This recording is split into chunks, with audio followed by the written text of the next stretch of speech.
Turabasuhuje abadukurikiye muri kano kanya. Uyu munsi twabateguriye ikiganiro cyibanda ku ndwara y'umutwe. Indwara y'umutwe rero irimo ibyiciro bitatu. Icyiciro cya mbere ni indwara y'umutwe wizanye nta bundi burwayi buwuteye. Icyiciro cya kabiri ni indwara y'umutwe watewe n'ubundi burwayi. Icyiciro cya gatatu ni indwara y'umutwe watewe n'uburwayi bw'imyakura ifatiye ku gice cy'ubwonko cyangwa se cranial nerve headache. Njyewe ugiye kubagezaho iki kiganiro ndi Japhet Ntakirutimana, tubahaye ikaze. Icyiciro rero tugiye kwibandaho ni iki cyiciro cy'indwara y'umutwe wizanye, ari nacyo gikunze kwibasira abantu benshi ugereranyije n'ibindi byiciro twababwiye haruguru.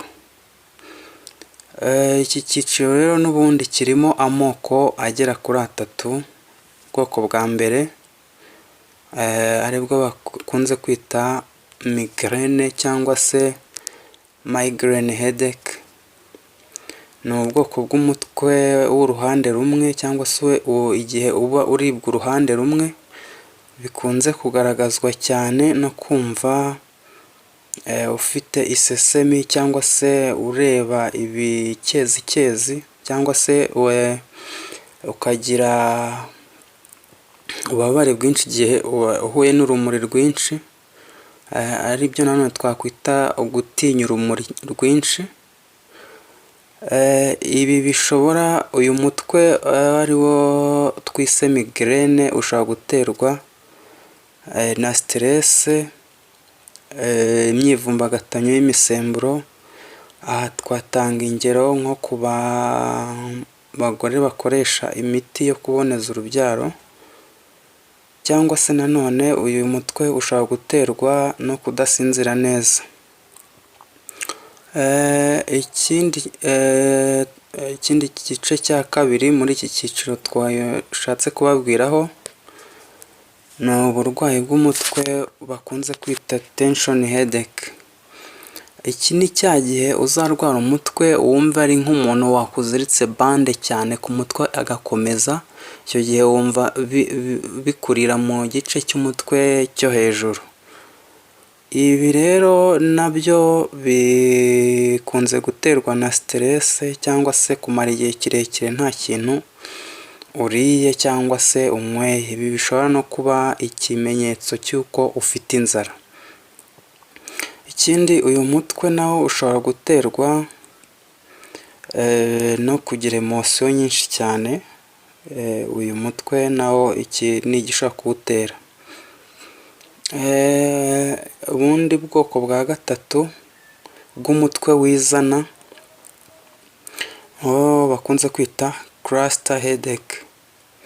Uyu ni umutwe noneho ushobora kukurira mu gice kizengurutse ijisho rimwe, ukumva ariho bikurira cyangwa se harimo ibintu by'imisonga, ariko ukumva ari umutwe ukurya kandi ukakurira muri icyo gice kizengurutse ijisho.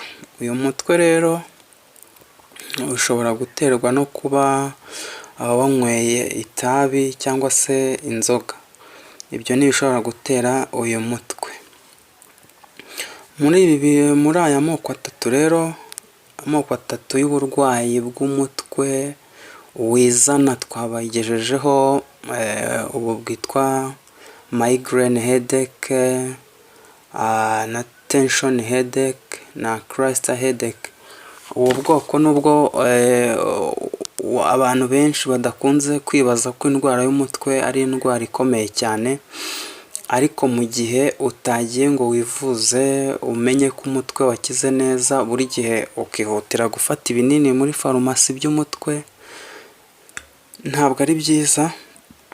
Abaganga b'inzobere mu by'ubu burwayi bavuga yuko akenshi igihe ufite uburwayi bw'umutwe utagomba kubukerensa, nubwo abantu benshi byagaragaye ko bakunze gukerensa ubu burwayi bw'umutwe wizanye, kuko hari igihe buza bukongera bukagenda, cyangwa se bukajya buza bwongera bugaruka, urumva ko ni ikibazo gikomeye umuntu atagomba gukerensa.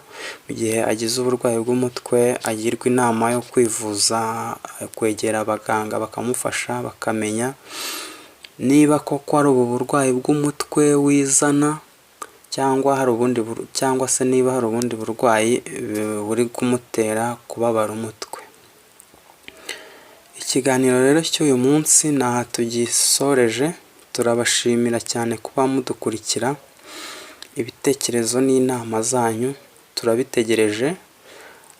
Ushobora kutwandikira ubicishije kuri WhatsApp yacu, nimero tuyishyiraho, cyangwa se ukandika hasi muri comment.